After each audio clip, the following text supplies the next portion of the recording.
என் வாழ்க்கையில் நான் ரொம்ப பலனற்று நிற்கிறேனே, என்னை தாங்குவதற்கு யாருமே இல்லையே அப்படின்னு ரொம்ப கவலைப்படுறீங்களா? உங்களுக்காக நான் ஒன்று சொல்கிறேன். பிலிப்பியர் 4:13, என்னை பலப்படுத்துகிற கிறிஸ்துவினாலே எல்லாவற்றையும் செய்ய எனக்கு பலன் உண்டு. நீங்கள் சோர்ந்து போகும்போது உங்களுக்காக பேச ஒருவர் இருக்கிறார். பேதுரு, ஆண்டவருடைய டிசைபிள், ஒரு இரவு முழுவதும் அவருடைய படகில் எந்த பலனையும் காணாமல் அவருடைய வாழ்க்கையே சோர்ந்து போனபோது ஆண்டவர் சொன்ன ஒரு வார்த்தையை நம்பி அவர் வலை விரித்த போது அவர் செய்த காரியங்கள் அவருக்கு மிகப்பெரிய வெற்றியை சேர்த்தது. அதே தேவன் தான் உங்களோடு இருக்கிறார், உங்களோடு பேசுகிறார். பயப்படாதீங்க. உங்களுடைய வாழ்க்கையில் அற்புதம் செய்ய கர்த்தரால் முடியும். அவரே மீட்பராயிருக்கிறார்.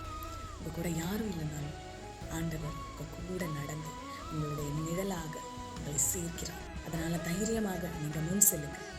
ஆண்டவர் உங்களை பலப்படுத்துவார், உங்களை ஆசீர்வதிப்பார்.